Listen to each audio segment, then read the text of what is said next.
Connections has become a much bigger organization than it was 30 years ago, but at our core, we are still the same group and have maintained many of the key values that were present in 1984.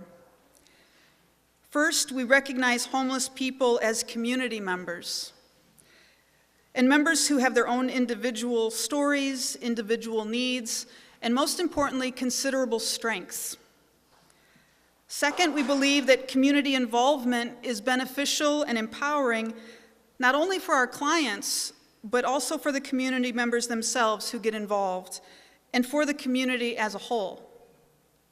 Lastly, we believe that homeless is a community problem, and therefore it is a community responsibility. I got an amen, right? Okay. Seeing you all here today tells me that you still have those core values. You still believe those same things like us. And it is inspiring to me to be in the presence of all of you. I am known to get choked up, but going on the tours and visiting with some of you, I will just go off script, Sue, and say that the feeling that I felt so far this evening and on the tour was that I had an understanding, a greater appreciation for the weight of the responsibility that's been given to us who are currently serving and currently on staff. It is a legacy of compassion and of commitment that it can be easy to forget about, but being in your presence and being with so many good people who really took a stand makes me feel like I really need to be an even better steward of what was created here. So thank you already for that. I'm going to, at this time, introduce our development director, Sue Lolbach.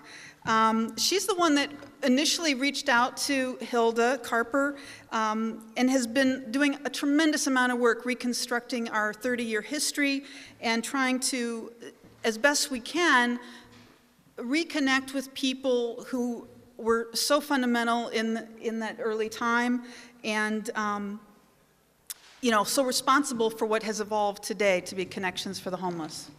Sue?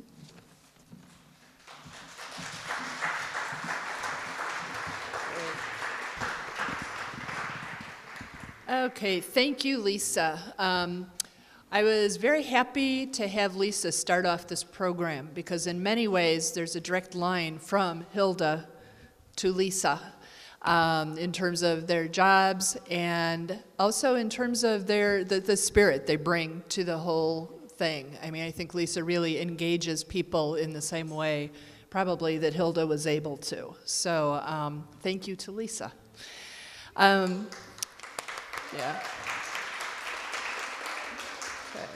I want to introduce a couple of people before we get down to business here. Well, maybe this is the business, and then we'll get down to the fun. So I want to introduce the president of our board, Sue Calder, who is sitting right over there. Sue has been, she's actually part of our legacy too, because this is the second time she's been with our on our board. She was on the board in the 90s too, so she really has become an expert in the issues of homelessness, and we are very lucky to have her. We have another board member here, Eric Hobb, and he's a member of the Lake Street Church and has been working with us for a long time in that capacity and is now on the board.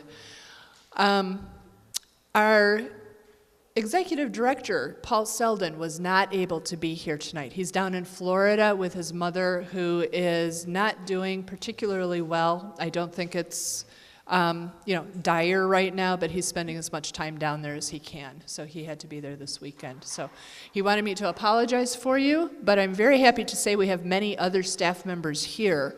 So I'll just read off your names. Lisa mentioned a couple of you already, but if you could sort of give a holler or a wave. We have Antonietta Diaz, who's here. Lena Rodriguez. Where's Lena? She's back there by the table, always by the food. Claire Estone, our mental health specialist. Ayanna Brown, started as a volunteer, is now a staff member. Lisa Todd, you met. Rebecca Wheeler is our new events coordinator, and she is wonderful. She's made things like this possible. John Flannery, who's hiding behind me here working the sound. He's with development. Jo Beth Heyman is back there. She also helped to coordinate. Most of you know her who volunteer right now. Dave Marino and Maria Marino, I believe, had to leave, but they were here earlier. Roland Fouché and Honoré Lawless, you both met when Lisa was talking. So thank you to our staff for being here. Okay. Now, in terms of shelter directors, we have another sort of long line of people here. So we started out with Hilda.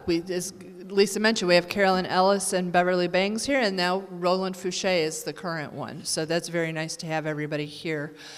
So we have quite an illustrious cast with a lot of people here, and I've been trying to find others and meet them. On stage today, we've got a very nice group as well, and so that's who we're going to be, they're going to be doing most of the rest of the talking, not me or Lisa. Hilda, we have a good story about Hilda in the program booklet that we handed out. I've worked at Connections for about 5 years, and about a year in, I started thinking, well, is Hilda still around? And people were saying, yeah, Hilda's still around. She lives over at Reba's place. And I was like, well, why don't we see her? You know, can I go meet her? And they're like, yeah, you can. I heard some stories. Some people said, oh, Hilda doesn't really suffer fools gladly. There were some stories about that. And so I was like, I realized finally that I was scared to call Hilda, and I don't know why. So finally I did call her, and it has been one of the most delightful parts of my job. And I am so happy that I did, because it really shows me that Connections comes from a really great cause, impulse, collaboration, and it is still doing those things. So I'm going to ask Hilda a couple of questions. We're going to have a conversation up here for you all to listen in on, and then I think there will be an opportunity for questions, but I do think Hilda is actually more interested in hearing your guys' thoughts, impressions, stories. So let me also introduce our other speakers. Katie Pendleton in the middle. She is a Lake Street Church member. She is one of the, yay Katie. She is one of the people, one of the original marchers, I call them. One of the people who marched on the police station to demand that they open up a space for the homeless on that October 30th event that Lisa talked about. She has been a volunteer. She's been on our board of directors. She's been president of our board. She's still a volunteer and an advisor. She's certainly an advisor and a mentor to me. We created the Pendleton Award in her honor, in honor of volunteers. We've got a Pendleton Award awardee here, Kristen Winter. Yep. I don't know if Doug Phillip made it, but he's another one who's usually with us.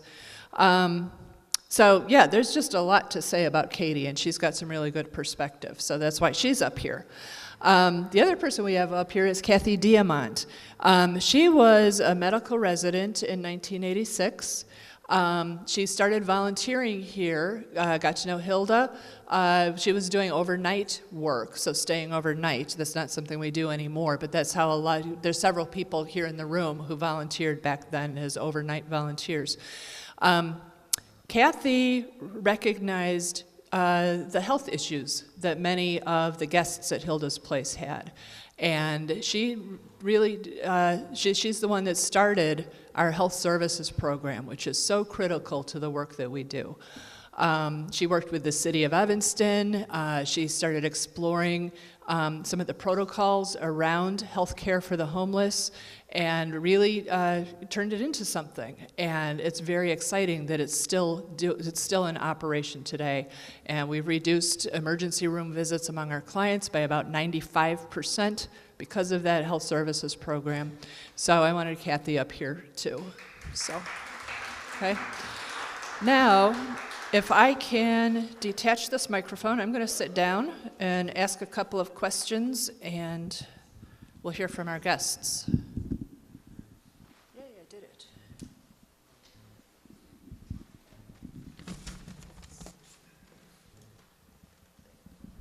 Thank you.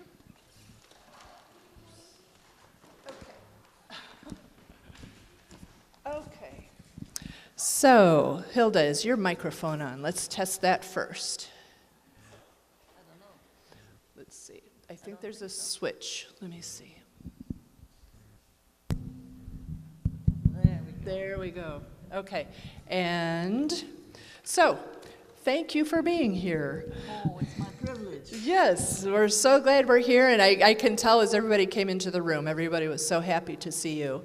I think it's a real exciting treat for everybody to see you again, particularly the ones who knew you way back when. Yes. You know? So I wanted to ask you a couple of questions, and let's start out. When I first met you, when I got up the nerve to finally call you, I asked you about how you came to be part of the shelter, and you told me this great story having to do with your refrigerator. And I was wondering if you could sort of share what that situation was in 1984 and how you got to be involved. Well, I'm a part of a church, one of the most northern part of the churches in East Evanston and southeast Evanston, Reba Place, and so we. As you know, at that time there were not many shelters around. There was no shelter on the North Shore. There wasn't a shelter on the north side of Chicago as well. And there were a lot of homeless people, particularly in the Howard Street area. And so they would often, when they had needs, they would come to the churches in Evanston. And so we were one of the first in line for that. And I was a part, and still am a part of a household there with quite a number of adults and of all ages, and that's our home. And Julius Belser, whom many of you have heard of because he's been helping the poor and the needy in Evanston for many, many years, and has started creative efforts in that direction.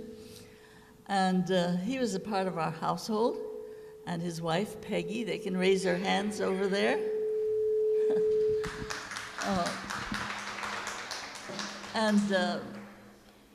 Julius is, first of all, a hospitable person. And so if somebody had a need, and he didn't have money to give them to go out to a restaurant, he'd say, well, just come in, I'll give you some food here. And so he would take them to the kitchen, and he would open up the refrigerator and say, well, here's this and this and this. And often he was in the middle of a meeting or something in his office down in the basement, and so he would say, and here's a plate and something. Help yourself.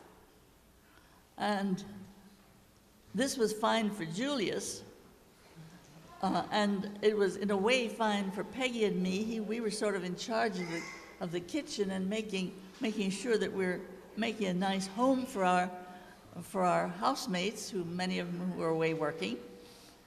And so it had its problems for the women.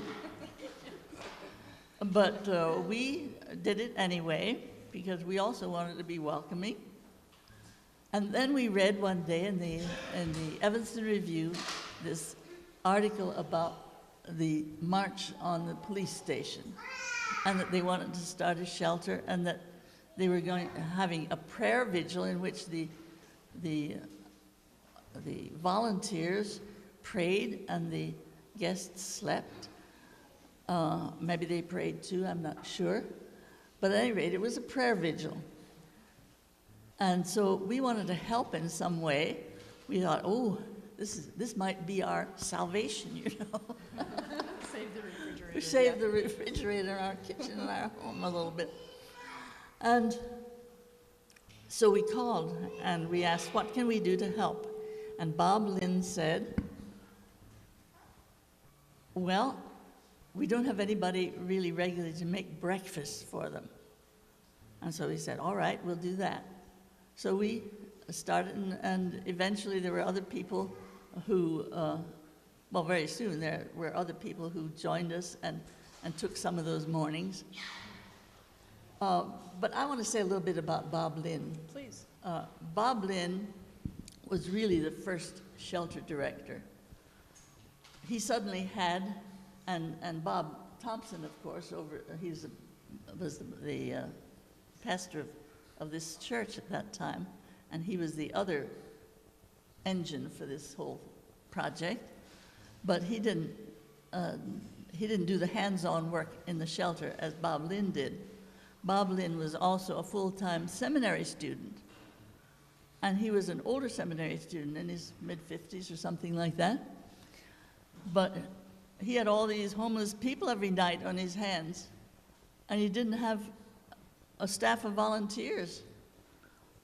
And so people gradually heard about it and said, how can we help? And he would say, but if there was no volunteer, there was no system of getting volunteers in those days. He just did all he could do just to keep the place going. And so most often he would be there all night long, and he couldn't send them away without breakfast, and so he brought food and gave them food. And so he was doing all this off the cuff. And this went on like this for, my memory is about 6 months. And then he realized that he couldn't do it any longer. If he was going to graduate from seminary, he had to get back to seminary. And so they needed somebody to, and I had become involved in dreaming about it with some of those early people at that time. And so they asked me, would I do this? And that's how I got to be the second shelter director. But I want to give a tribute to Bob Lynn, who is now having his well-earned rest. He died about 2 years ago. Yeah. Yeah, thank you, Hilda. So we always think of you as somebody who was really helping the homeless. You really helped Bob Lynn, too. I mean, you were really a partner with him in moving that forward when it became clear he needed that kind of support. There was a group of us who partnered with him and gave him moral support when we couldn't Do anything else sometimes. Yeah. No, that's wonderful. I wish he were here to talk with us about this. Yeah. So you had to move right in then because you didn't want to take over his role, staying every night and cooking every breakfast and so on. So you had to recruit volunteers. Mm-hmm. So we've got a staff now that's doing that, and we've got sort of an infrastructure set up. Mm-hmm. Was it difficult to find volunteers at the very beginning there? Well, I think during those 6 months, volunteers were gathering already. And so one of the things I had to do was systemize the program for getting volunteers and making sure that they got there and making sure that all the slots were filled and that kind of thing. Because, like Bob Lynn, if they weren't, I was the one who had to be there. Yeah. So as you were building that, you were also learning what the needs were of the people, the guests who were coming in to stay overnight. Right. And did you find, were there any rules you had to put in place that really surprised you? Were there problems that came up that you weren't expecting? Well, I didn't know what to expect, of that kind of a program. I just sort of had to do what everybody did at that point, play it by ear. At first, I was under the impression that everybody should have their individual needs met. And I found that didn't work in a situation like this. There had to be some expectations that everybody was expected to. Mm-hmm. And then if we had to, for some reason, make a difference, we made it off of rules rather than making the rules as we went for separate people, Right. And our first social worker, I can't remember her name anymore, she was the one who sat me down one day and said, "This will not work. You have to So my hat's off to whoever she was at that point. Who, Yeah, yeah, that's interesting. We still have, I mean, we have lots of rules and regulations at the shelter, but I think one of the things we do as much as we can is start with those. Yeah. And then really adapt them as needed. Because, I've told my kids one time when one of them said, well, you didn't treat her that way. I said, well, you're two different kids, two different rules. And they were shocked. But, so it's not that we change the rules, but we really do try to, see each person as an individual and adapt to that. and one of the things that really always impressed me was that we were pretty careful about really being consistent about keeping those rules. But when we had those situations where there needed to be like mental illness for somebody with mental illness or some sort of other handicap, they understood and they supported the Yes. change in and the other thing that happened was that those early shelter guests, and I suppose that this still happens today, is that the shelter guests themselves are invested in keeping this place a good place for themselves and for their friends. And so they help they themselves sort of run the place, in other words, when it needs running. Yes, And absolutely. so that that was very, very moving to me that they had this kind of attitude. Yeah, I agree. And you can tell that with some of the people who come back to volunteer. You can see that in some of the people who came tonight to see you, that there is a real, it's not just a gratefulness, it's an appreciation, a love for what this place does. I know Roland would probably, has all kinds of stories about this, of clients really watching out for each other and taking care of each other too. Yeah. So, yeah. Sort of, related to that, I know that we don't have volunteers stay overnight right now, but I was talking to, I don't think Carol Mascandreas made it tonight. She was hoping to come, but when I called her on the phone, over my fear of calling these people, because I talked to Hilda and she was so great, we were talking about this overnight experience, and she said that really is something that's very sort of life-changing when you do that. You really sort of do experience that sort of dark night of the soul kind of feeling. And you, as as the person who's running it, and all of you who were volunteers overnight, really probably had some pretty amazing conversations with people overnight, and learned an awful lot about them. And I was curious as to, other than the sheer lack of housing, what were some of the key issues, really, that people were dealing with at that time? Well, certainly lack of jobs. That was a big one. And of course, there were substance abuse problems, and problems of alienation from their families, and that is the reason why many were homeless. But that is also sometimes the reason that they are homeless, and so their blood families meant a lot to them, but there was often alienation there. Right. That's interesting, because that sounds very similar to what the people, our guests, experience today. So yeah, it's very similar. So that we have time for everybody to sort of participate, I want to ask Kathy a question now.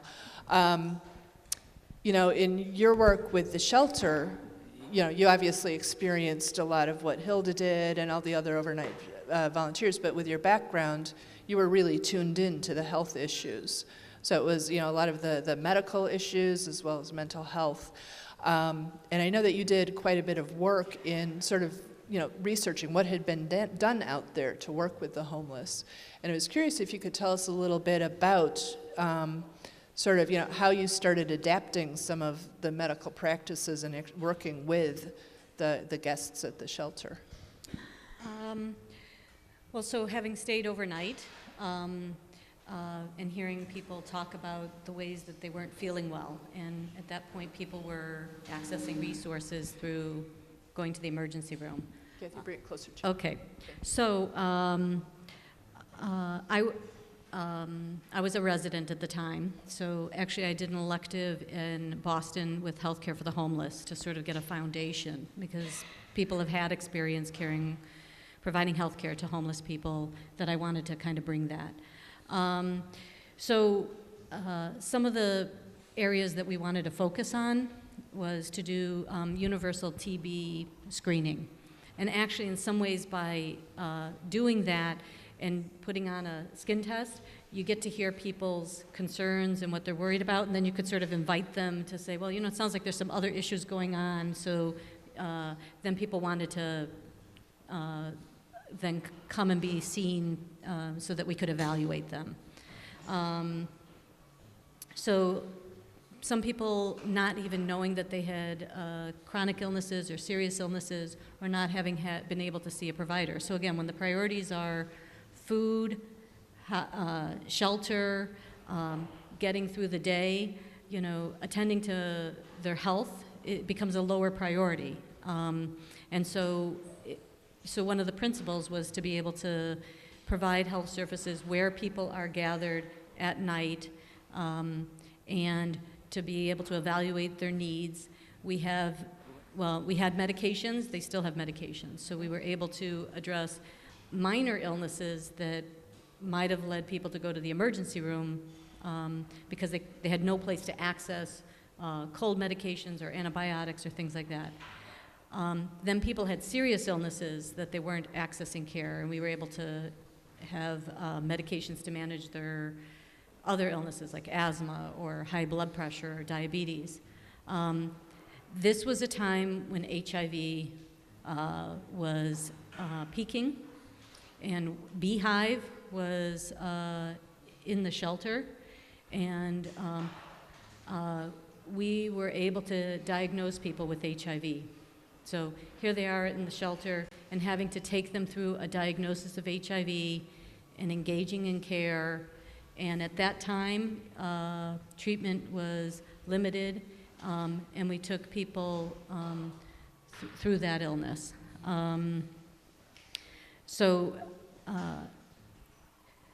We also had volunteer psychiatrists. So Mary Giffen, who has died, was a psychiatrist who was on the board, who recognized the importance of mental health issues. And so Liz Brumfield became the volunteer physician.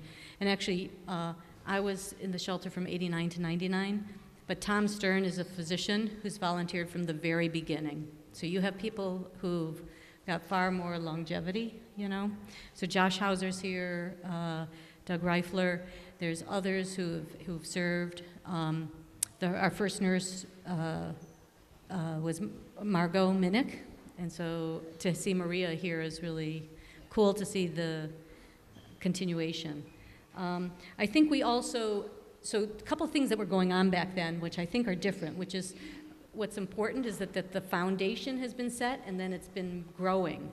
So one of the foundations was working with the Evanston Board of Health, who, so even though physicians could be protected under Good Samaritan, we also felt that there should be some credibility to the care that we do.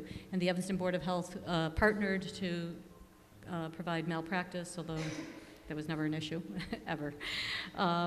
But they also provided some other sort of resources.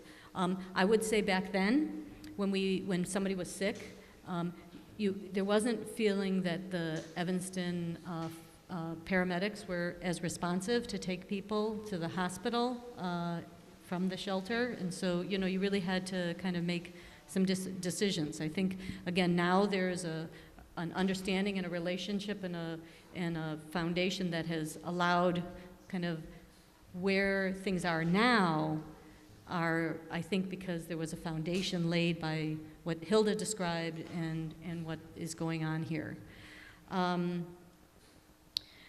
So we gave flu shots, again, prevention strategies. So downstairs there's an exam room, there's ability to do blood pressures, there's ability to have private conversations, there's ability to give people medications that they might need, there's an ability to hear them where they're at so that they can tell their authentic story, because when you're talking about, behavior changes, what to eat or how to take care of themselves, you're doing it from a real place from where they're at. And I hold patients, for me, they were patients at the time I saw them. When I was an overnight guest, when I was an overnight volunteer, they were guests. But, so I would just leave you with one story of one person that I took care of. And that would be the example of where he came to the shelter, was seen in the clinic, identifying his symptoms and exam to encourage HIV testing, guiding him to be diagnosed with HIV and actually AIDS. And so this was a really long time ago. At that time, there was very limited treatment.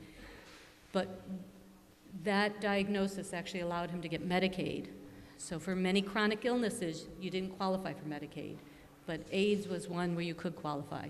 So I would just make a comment that the Affordable Care Act now allows people with chronic illnesses who are being seen in the shelter to have health care that wasn't accessible back then. It took him through being diagnosed, and I work at Cook County Hospital and still do, and I took care of him there, and he became housed at the Y. And then people still who graduated from here, as you say, still come back. They came back to the clinic. And then when he didn't come for his appointment, to go to the Y and find him sick and to be able to get him care at Evanston and then to die there. But to know that we were there for him, that this place was there for him through that time and always caring for them wherever they're at. And I think I hold that, and there are so many other stories I think we have like that, that I think is the, that I will always cherish. Yeah. And there are people here now, Josh Hauser, Doug Reifler, Ron Sarpolis, Tom Stern, and Maria, who are carrying that further and building on that and making connections now with Erie Family Health Center, I think are what I think is so valuable. Yeah, great, thank you. Yeah, I'm very sorry the doctors who currently work with our health services couldn't be here. But they are absolutely wonderful, and that's, again, sort of a direct line from what Kathy was doing at the very beginning there. Also just wanted to put a plug in. Antonietta is here. We have enrolled how many people? 1,600 people in Medicare and or the health exchange. So we are getting people health care coverage. Yeah. So, okay, thank you, Kathy. That's, yeah, the health services is so critical. Katie, I wanted to ask you real quick. So our health services, I mean, as Kathy was saying, some things are very, very similar. They haven't changed at all from what we were doing. Other things have really sort of evolved and changed, like the healthcare enrollment and so on. You've really been in touch with us from the very beginning through to the current day. So I wanted to get your impressions of what are some of the things that are still very much the same and what are some of the things that have changed the most? Hold your microphone. There you go. Is it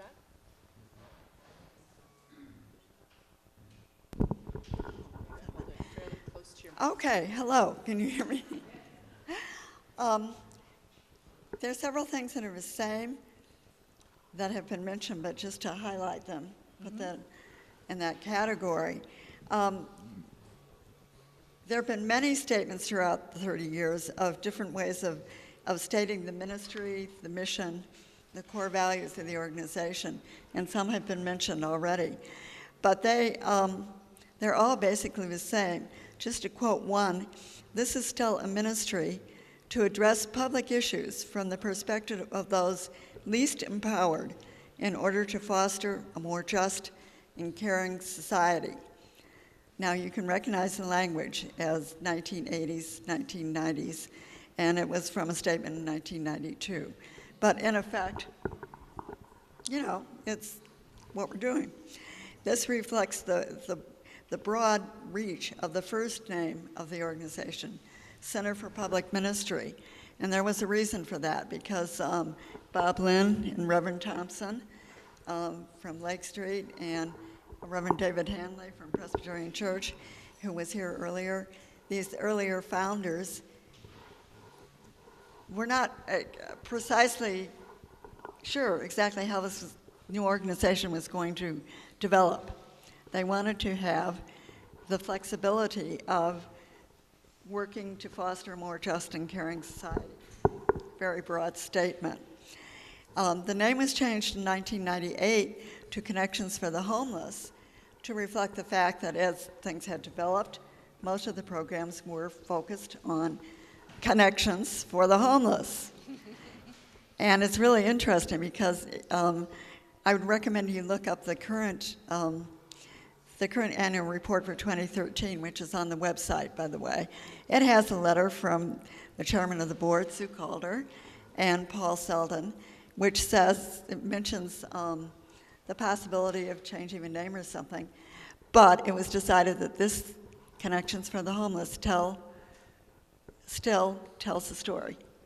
Right. And what Yeah. we're doing. That's pretty much it. I mean, when I have to do, my elevator speech, I'll say connections connects people to housing they can afford and all the resources they need to stay there. I mean, it's all about those connections. So that's what it still is.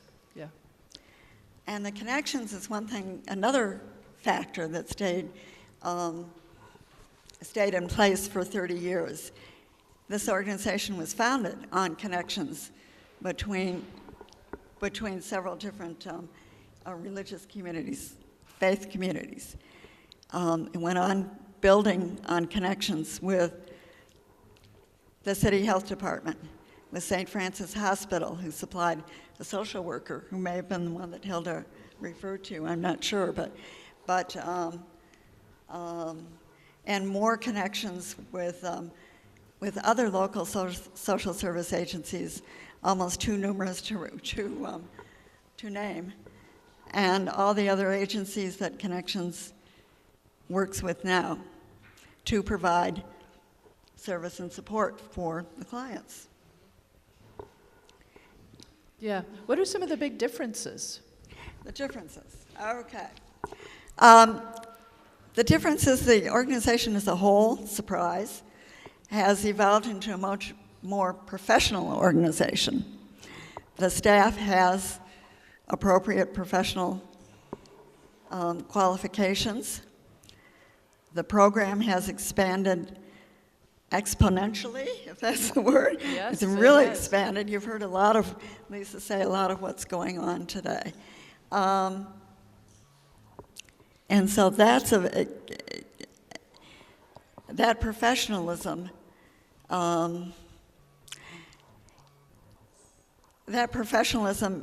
has developed in time for many reasons. It's the result of responding to the needs of the clients, to the needs of funding agencies. And it's happened sort of the way society has. Hilda was talking about when she first started and with the other volunteers, Bev and Carolyn. And remember, this is 1984, 85, 86. There was no real profession at the time of how you, professional code or professional experience of how you help homeless people. Is that what you found, I think? So these our friends here, these people were pioneers in a brand new profession.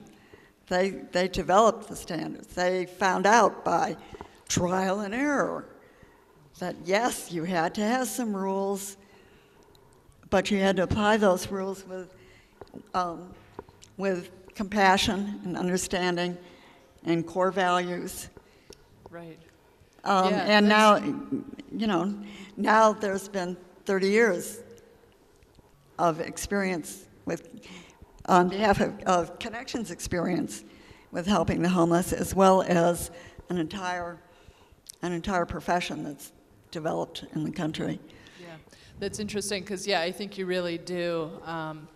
You were right there at the very beginning, but I think you also have a really good awareness of the professionalism of our staff now and the expertise that they bring, and they really are students of what this problem is and are looking for best practices and really sort of bringing that through everything they do. So thank you. Yeah.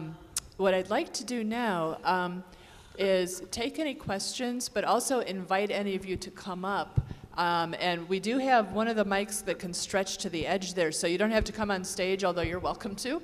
But you can also just come up to the stage, and if you have something you'd like to share, you can also just holler a question up here, and I'd be happy to take it as well. So, do we have any questions or comments, or would anybody like to share any of your stories or?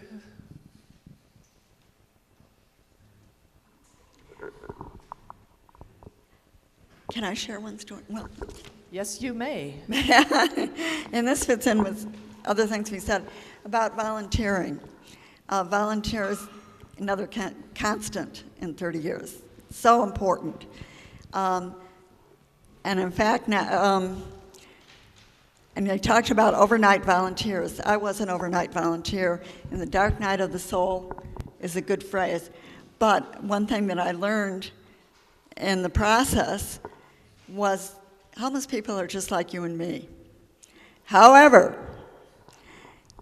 they are individuals that have been hit simultaneously by 3 or 4 or 5 really serious life crises, and they had no support.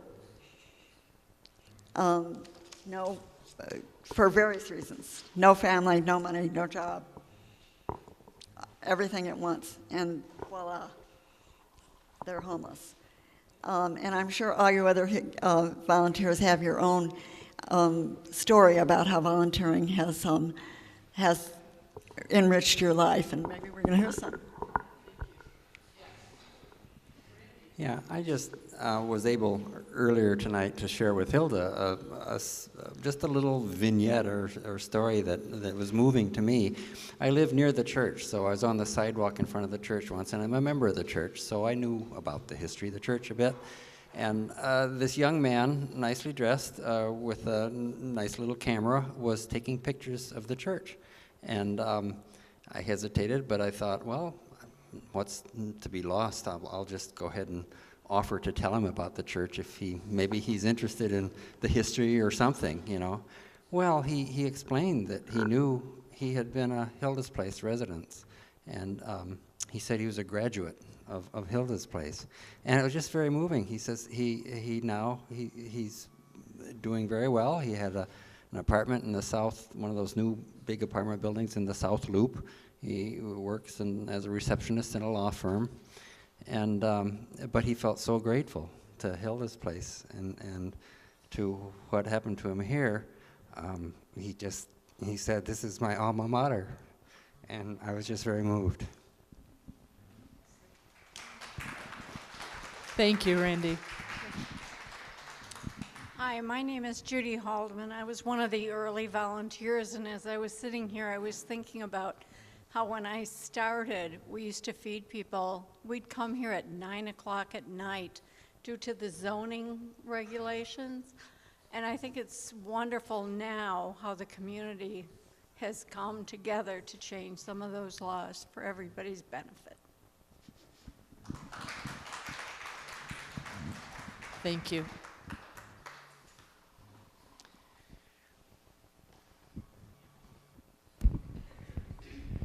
I had a similar a question along the similar lines, because today when you mention Connections and people are aware of the organization, everyone says that's just a wonderful organization, and people know they've volunteered there. But I did have the sense that when it was started, that it was controversial, and I was wondering if there were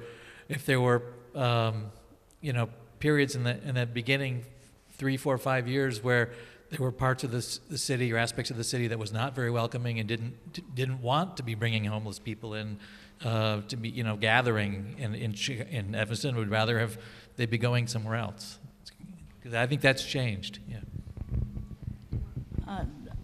I'm glad it's changed. I wasn't aware how much it had changed, but I'm very grateful for that, because it was a mixed bag there early on. Yeah. I think Hilda's phrase, "a mixed bag," is pretty good. There were a lot of questions and doubts and some outright opposition when it started. Some of it was based on misinformation, plain fear of change, a little fear of weird people coming around. I think that was pretty much overcome pretty early. The legalities of working with the city and getting zoning approval and getting city funding, and actually there were a couple of city officials who took the attitude that Evanston, we don't have homeless people. That was a minority and was responded to and gotten past, I think, fairly quickly. And within 6 months to a year, a good working relationship with the various cities agencies was developing. It wasn't always smooth, but of course now, yes, it's become, and relations with the neighbors and the local businesses and local government and other local service agencies are a very important set of connections. Yeah, absolutely. Or connections. But just like every organization, starting is hard. I think, I feel right now, I'm the director of development, so I do the fundraising, and I feel like we are very much appreciated in our community right now. I feel like Evanston really likes having us here. I think the Lake Street Church values having us here. I think our volunteers and friends of the agency like it. I think the next battle we have to fight on that front, though, is going to be for affordable housing. I don't think we're going to solve this problem of homelessness until there is a lot more affordable housing, and that's a huge systemic change that has to be made. And I think that the fears that people once had about opening up a shelter now surround affordable housing, and fears of poor people moving in next to you, and stereotypes like that. So I think that's the next big battle that we need to fight. So. What I want to do is turn it back over to Lisa to sort of wrap things up. And I know that probably most of us up here could keep on talking all night, and probably most of you down there don't want us to. So we will wrap it up, and I'll give it to Lisa. So here's a great segue when we're talking about how it used to be and how people receive the shelter. I personally think that one of the reasons we overcame some of the early resistance is because of this concept called the tipping point. People familiar with the tipping point? So you have 1, 2, a dozen, do-gooders, bleeding hearts that want to have a shelter. It's easy to, little pesky flies, little gnats that are, raising an issue you don't want to listen or think about. But once you start getting an entire community of people of faith who vote and who have been Evanston residents for years and years and years, becoming a core group of 1,000 volunteers for your organization, you're no longer pesky, you're just the community, right? So one thing, we didn't talk about this, but I just want real quick, there's so many people that aren't here today, but if we could just do a quick shout out, just go by the tables. If you could just shout out the church or the group that you are representing, table by table. So we've got Lake Street Church, First Church of God, Gospel Church, Northwest Family Church. You're just individuals. Just individuals are not allowed to help. I'm sorry. What? Living Hope? Thank you. Lake Street Church? St. Luke's Episcopal?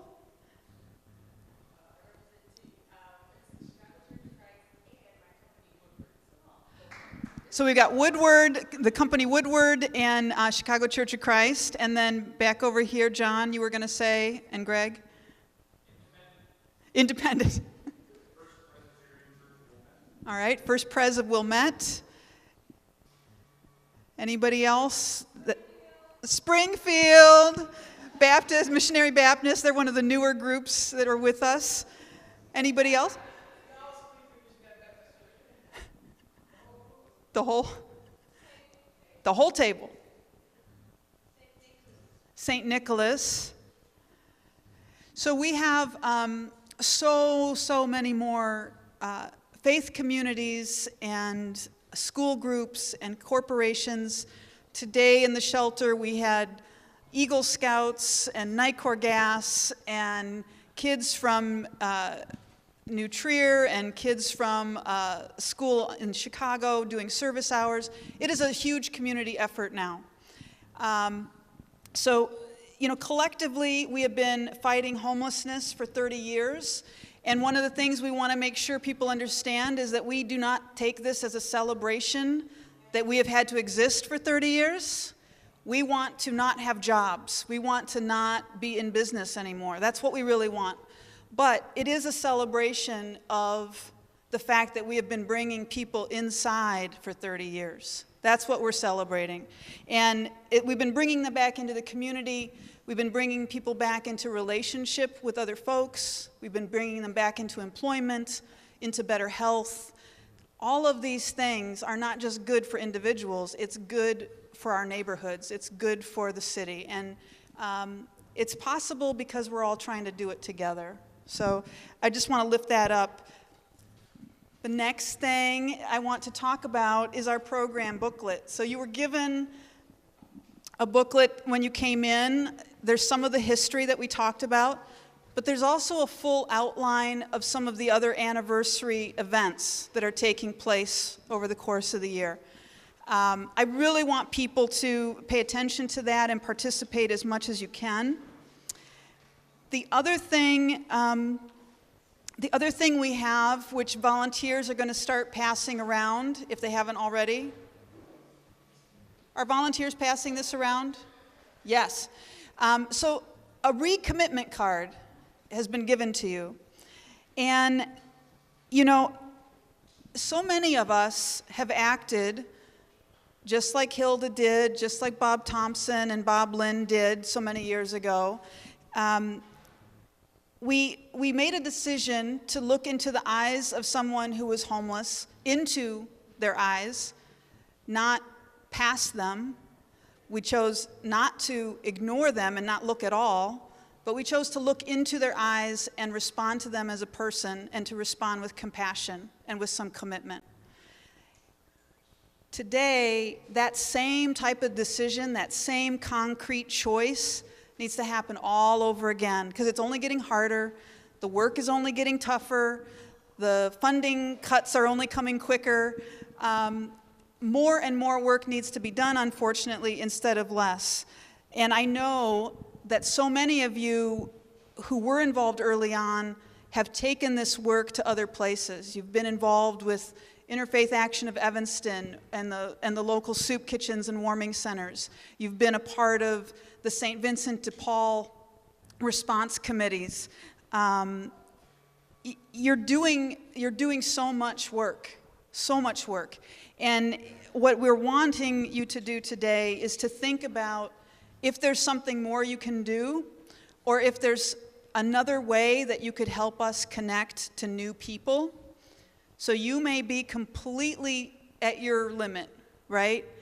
You can't give one more penny, you can't volunteer one more hour, you have no more clothes to donate, but that does not mean that you don't know of someone else who could.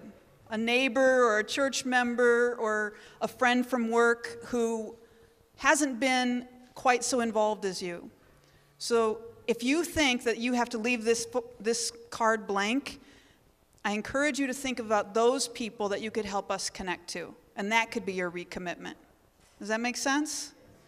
So the bottom line is no one gets to turn in a blank card, all right? Everyone is filling out some way that they want to dig deeper or help us connect deeper. Lastly, and this is one of those things where I've never been a school teacher, but I know exactly what's going to happen as soon as I say this. So you need to listen to the whole sentence the whole paragraph I'm about to give. Don't jump up until I finish speaking. What we want to do is take a group photo, okay? We're going to breathe deeply. We're going to listen. So what we're going to do is we're going to have the folks up here, as you're finishing your cards, filling out your commitment cards, they're going to make their way down and to the back there. And what I would like to have happen is for Hilda and Katie and Kathy to be in the front there. And anyone else who was in that early period, and you defined what early period is, okay? I want you to get up from your seat and be in that front row. Everyone else who's just a volunteer or has been with us but has been with us a shorter period of time, just stay where you are, and we're just going to rise from our seats, maybe squish together a little bit tighter, and we're going to be the background of the founding volunteers and staff photo, okay? Does that make sense? So if you volunteered like in the first 5 years, I want you to make your way to just at the edge of the tables there. After you've filled out your card, thank you, Sue. And we're going to take a group photo, and we have our photographer waiting. And then once the photograph is done, we're going to have our special anniversary cake, which is not 30 years old, but it is celebrating 30 years. And then you're free to mingle and say hello and goodbye to each other. And it's just been such a true joy to be with you this afternoon. I'm so glad you all came out. And Sue and I and JoBeth and Rebecca and John will be contacting you and trying to make today be just the beginning of something that really helps us move forward into the next several years. Did I catch it all? I think we did. Okay.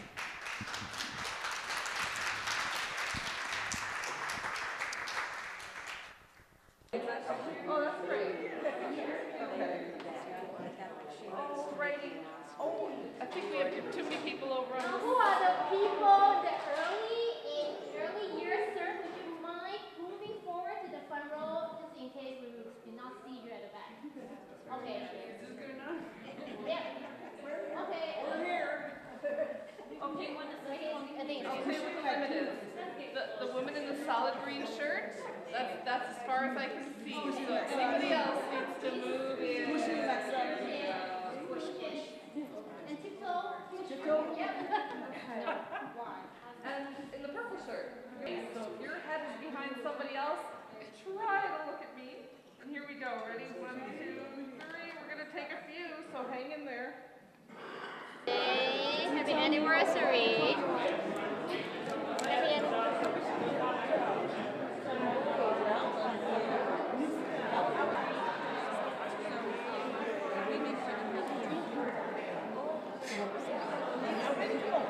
Take it, I'll serve. If they don't take it, you don't want to. You're right.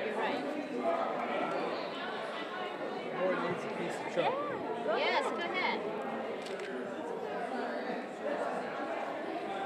There we go. Here we go. Ready? 1, 2, 3. There it is. I want to say to Hilda and also to Lisa Todd, we at Springfield Missionary Baptist Church, 1801 Emerson in Evanston, Illinois. We running for Jesus a long time. We're not tired yet. So we ready to put our boots on, tie our shoestrings up, and we coming out, donating, we coming out, serving the homeless.